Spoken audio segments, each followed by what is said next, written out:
Après 2 années sombres, est-ce la fin des projets figés? Allez-vous pouvoir négocier des prêts plus attractifs? La réponse est oui. L'an dernier, les taux d'emprunt ont grimpé jusqu'à 4,45%.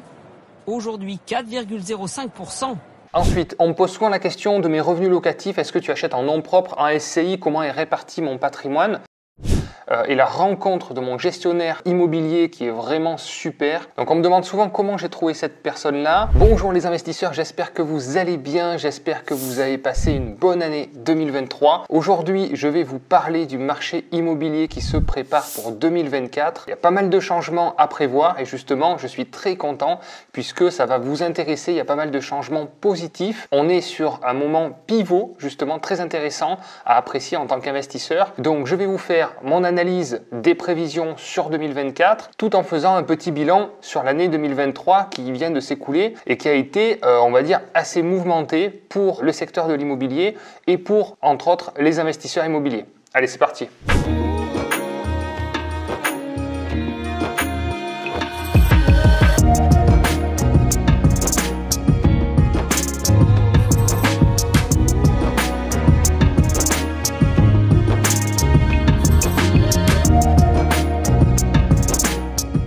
Pour commencer, on va faire un petit bilan sur l'année 2023 qui vient de s'écouler et qui a été assez mouvementée, comme vous avez pu vous en apercevoir, avec une flambée des taux de crédit d'une manière assez spectaculaire qui nous a un petit peu bousculé les investisseurs puisque on était habitué à des taux à 1,5% il y a de ça un an et on s'est retrouvé avec des taux à plus de 4,5% voire plus de 5% pour les SCI à l'impôt sur les sociétés en fin d'année 2023. Forcément, ça impacte notre pouvoir d'achat et la rentabilité des projets puisque on a perdu à peu près 25 à 30% finalement de pouvoir d'achat sur nos projets d'investissement, ce qui est énorme. Alors est-ce que malgré tout il était intéressant d'investir dans l'immobilier en 2023? Moi je suis persuadé que oui, puisque à partir du moment où on arrive à avoir des équilibres financiers, on utilise finalement des effets de levier qui nous permettent d'acheter de l'immobilier encore une fois gratuitement, même si la banque gagne plus d'intérêt, peu importe finalement si c'est la banque qui le paye. Donc je vais vous faire un petit bilan sur l'année 2023 sur mes opérations et puis les nouvelles perspectives que j'envisage pour 2024 puisque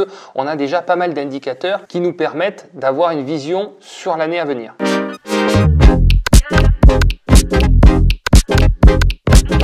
Donc premier point au niveau de projet locatif, au niveau de notre activité projet locatif, on va dire qu'on a eu un petit ralentissement sur projet locatif. On a fait 20% de transactions en moins par rapport à l'année 2022 et donc on va terminer avec un peu moins de 200 projets vendus à des clients. Donc comme vous pouvez le voir, on va vous faire passer quelques captures d'écran, principalement des immeubles de rapport, des appartements, des maisons avec des rentabilités qui vont de 7 à 10% en moyenne, qui permettent largement l'autofinancement en cette période d'inflation de taux de crédit immobilier. Donc je suis assez fier de ces résultats avec des investisseurs qui comprennent que même en période d'inflation et en période de taux élevés, il est intéressant d'investir dans l'immobilier. Et depuis le début d'année, nous recevons de plus en plus de dossiers acquéreurs. Donc je vous remercie pour votre confiance et je vous souhaite de passer à l'action en 2024. Comme vous le savez, j'ai commencé à investir moi en 2010. Les taux étaient déjà très hauts et pourtant ça ne m'a pas empêché d'investir et de renégocier plus tard les taux de crédit. C'est tout à fait faisable. Alors du côté perso, après la grosse évolution pour moi dans cette année, c'est la mise en place et la rencontre de mon gestionnaire immobilier qui est vraiment super. Je reçois pas mal de questions par rapport à ça et forcément quand on grossit, qu'on commence à avoir un parc important, il faut trouver des solutions pour pouvoir justement mettre en place des process pour nous faire gagner du temps. Même si en soi c'est des petits problèmes à régler, ça nous prend toujours un peu de temps et forcément sur le nombre, il faut trouver des solutions pour déléguer et pour se concentrer également sur son métier d'investisseur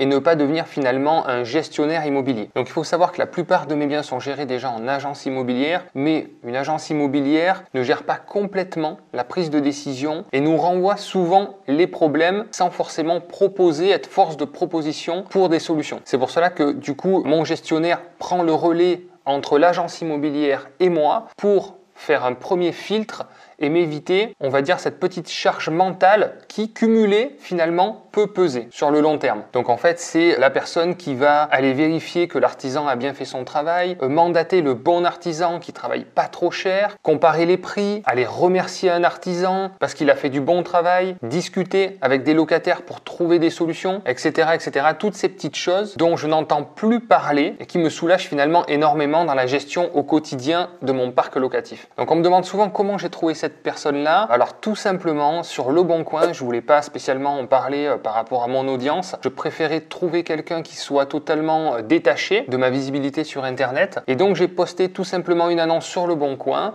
où je cherchais un gestionnaire pour gérer un parc locatif d'une centaine de lots avec des qualités requises, organisationnelles, relationnelles, une expérience sur la partie travaux également, bien sûr de la disponibilité et quelqu'un qui maîtrise aussi tout ce qui est informatique, tableau Excel pour avoir des comptes rendus précis de ma gestion au global. Et on se rend compte qu'au final, il faut quand même beaucoup de compétences assez variées pour être un très bon gestionnaire locatif. Et j'ai eu la chance de tomber sur quelqu'un qui m'a appelé très rapidement. C'est quelqu'un qui investit sur mon secteur, qui a déjà 25-30 biens, donc c'est un investisseur déjà confirmé, passionné par ce qu'il fait et avec lequel le feeling est très bien passé et qui gère mes biens mieux que ce que je le ferais moi-même. Donc j'ai eu énormément de mal à déléguer et de passer ce cap-là et aujourd'hui je ne regrette pas du tout, j'ai trouvé la bonne personne, je pense que c'est le plus dur, c'est trouver la bonne personne qui me fait gagner pour le coup beaucoup de temps et finalement beaucoup d'argent parce qu'il optimise finalement mieux les devis, les travaux, etc. et il défend très bien mes intérêts et tellement bien que je m'associe maintenant avec cette personne pour investir dans l'immobilier, je vous en parlerai un peu plus tard dans la vidéo. Ensuite, on me pose souvent la question de mes revenus locatifs, est-ce que tu achètes en nom propre, en SCI, comment est réparti mon patrimoine? Donc je suis à peu près à 50% de mes revenus en nom propre déficit foncier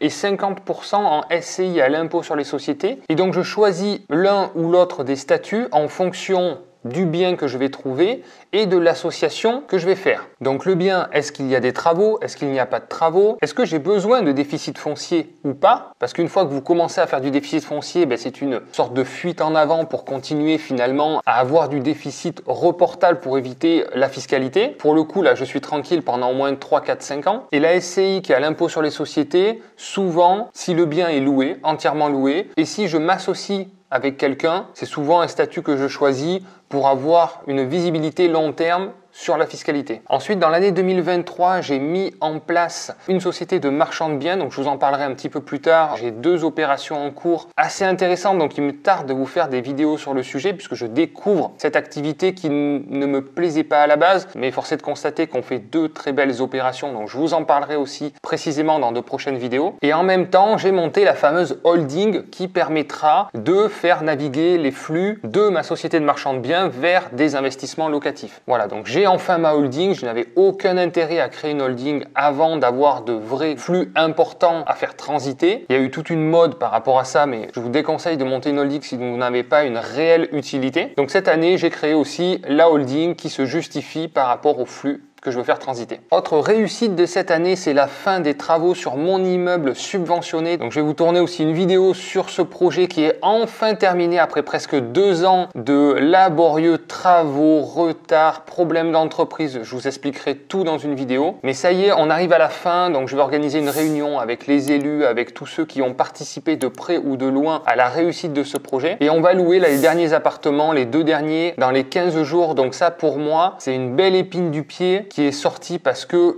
il s'est passé plein de rebondissements sur ce projet et je suis content que enfin il me sorte de la tête parce que je commençais à en avoir vraiment marre. Ensuite, autre très bon projet, c'est l'achat d'un projet de colocation en association avec mon gestionnaire. Le projet de colocation que vous avez dû suivre sur la chaîne, qui avance d'ailleurs très bien puisque les travaux ont démarré il y a de ça 4 mois et on est déjà à plus de 60% d'avancement. Donc on est très bien placé par rapport au planning prévisionnel. Donc là, super projet. Vous avez vu, on est sur le parking de l'IUT.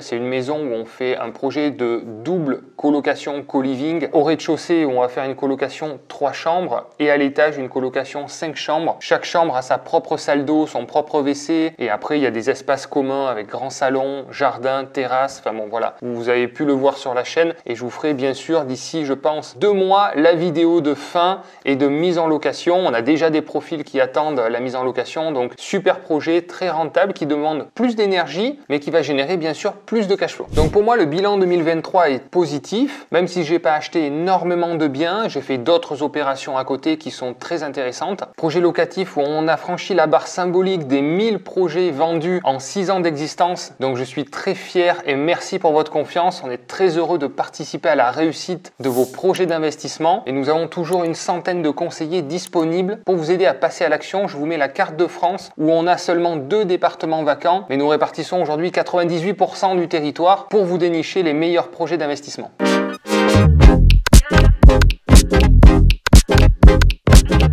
Alors maintenant, on va parler de 2024. L'année commence très fort, ça bouge beaucoup. Alors de mon côté, l'année démarre fort puisque j'ai plusieurs projets en cours d'investissement. J'ai 2 offres acceptées sur 2 immeubles qui partent au compromis. Un des 2 futurs projets en cours d'acquisition. Vous voyez, ça c'est des beaux immeubles comme on les aime. Belle allée, des petits garages au rez-de-chaussée, une rangée de T3, une rangée de T2, il y a des balcons, il y a des extérieurs. Un premier immeuble de 10 logements, donc 5 T2, 5 T3, ascenseur, garage au rez-de-chaussée. On est dans une petite ville, moins de 10 000 habitants, mais l'immeuble est loué à 80%. Il y a 8 appartements de loués et 2 de vide, donc ça c'est des projets faciles à financer. On est sur une rentabilité d'environ 10%, donc un coût d'acquisition d'environ 500 000 euros, tout compris frais de notaire, travaux, faut prévoir quelques travaux pour les futurs logements à rénover, et des revenus locatifs qui sont estimés après rénovation des 2 vides à 50 000 euros par an. Et c'est un immeuble que j'ai vendu personnellement à un client, projet locatif qui revend, puisque malheureusement il s'est passé des choses dans sa vie au niveau personnel qui l'oblige à revendre un petit peu tout son parc immobilier. Et donc je suis très heureux de lui racheter aujourd'hui, même plus cher que ce que je lui avais déniché à l'époque. Comme quoi je lui avais fait faire quand même un bon coup.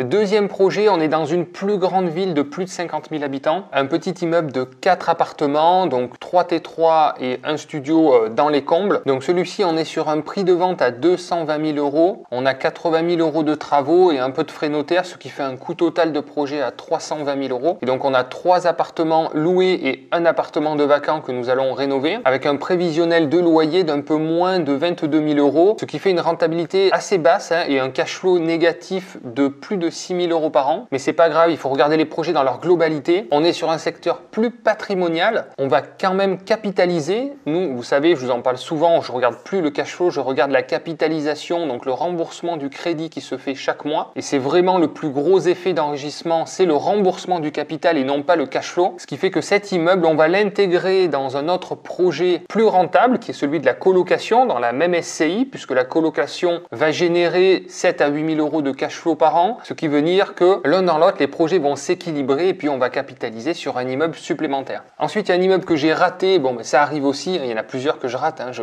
réussis pas tous mes coups. Donc là, c'était un super immeuble qui était amené par un agent immobilier. Encore une fois, le réseau, c'est pour ça que je vous dis, faites appel à nos conseillers parce que c'est le réseau local souvent qui nous amène les bonnes affaires. Et là, clairement, c'est le cas. C'est une agence immobilière locale qui envoie des mails à sa liste, mais qui ne publie pas sur Le Bon Coin ou qui publie finalement dans un second temps une fois qu'elle n'a pas trouvé d'acquéreur. Donc vous imaginez bien que ce qui se retrouve sur Le Bon Coin, ça a déjà été vu et analysé par bon nombre d'investisseurs. Là, j'ai pas pu faire affaire parce que malheureusement, la vendeuse a trouvé un acquéreur en direct et on va dire que c'est le relationnel. Voilà, c'est le père d'un des locataires finalement qui achète l'immeuble. Donc celui-là, il m'est passé sous le nez. Ensuite, je suis en cours de négociation sur un autre immeuble qui est trop cher à la vente. Alors, on peut négocier le prix et là, sur cet immeuble, on a trouvé une autre solution, c'est de proposer aux voisins un détachement de parcelles pour faire baisser finalement le prix de l'immeuble. On a proposé aux voisins donc de racheter la parcelle de terrain attachée finalement à l'immeuble qui est pas très pratique parce qu'elle est sur le côté, elle n'est pas vraiment utilisable par les locataires, donc elle apporte pas réellement de plus-value à l'immeuble. Mais par contre pour le voisin c'est un vrai plus, ça lui évite d'avoir des voisins vraiment à ras de son jardin et d'avoir un meilleur accès aussi à sa maison qui est une très belle maison et donc qui donne de la plus-value à sa maison. Donc comme le prix de l'immeuble n'est pas négociable, nous sommes en discussion avec le voisin pour faire ce détachement de parcelle qui nous permettrait finalement d'acheter l'immeuble et de donner la parcelle et de vendre la parcelle au voisin pour avoir un coût d'acquisition de l'immeuble plus faible. Donc vous avez compris, pour moi l'année 2024 démarre très fort et je vous encourage vraiment à passer à l'action puisque mon analyse sur l'année 2024 est très bonne puisque les taux ont commencé à baisser. L'an dernier, les taux d'emprunt ont grimpé jusqu'à 4,45%. Aujourd'hui 4,05%, car les banques se financent plus facilement. La bonne nouvelle vient de tomber. Les taux baissent. Annoncé par ce courtier qui accompagne ce client depuis des mois. J'ai pu obtenir un 3,8% sur 25 ans. Avec la baisse des taux d'emprunt, le pouvoir d'achat des futurs acquéreurs devrait nettement s'améliorer cette année. Comme vous pouvez le voir dans cet article ou cette vidéo, les banques achètent beaucoup moins cher et sont en train de répercuter cette baisse sur leurs clients. Je suis donc persuadé qu'il va y avoir une baisse des taux dans l'année progressive pour peut-être éventuellement atteindre 3% en fin d'année 2024. Et donc par conséquent, avoir une reprise sur l'évolution des prix de l'immobilier. Et donc vous risquez encore une fois de trop avoir attendu et ne pas passer à l'action. Alors je dis qu'on est sur une période vraiment pivot actuellement. Pourquoi? Puisque les taux sont arrivés à mon avis au plus haut, vont commencer à baisser. Et de notre côté, les vendeurs qui attendent depuis un an pour essayer de vendre leurs biens acceptent pour certains de baisser un petit peu leur prix, des négociations, et donc on est sur des prix de l'immobilier très contenus qui risquent d'évoluer à la hausse dans les mois et dans les années à venir. Il faut savoir qu'il y a un manque énorme de logements. Actuellement, on est sur plus de 30% d'offres en moins sur le locatif. Pourquoi? Parce que l'année dernière, il y a eu 22% de transactions en moins. Sur ces 22%, on peut considérer que 18 à 20% concernent les acquisitions de résidences principales. Donc vous doutez bien que s'il y a 20% d'acheteurs de résidences principales en moins sur l'année 2023, c'est autant de locataires potentiels encore sur le marché du locatif qui auraient dû être propriétaires de leur résidence principale. Donc on constate une forte augmentation de demandes locatives et de notre côté on a beaucoup moins de logements disponibles puisque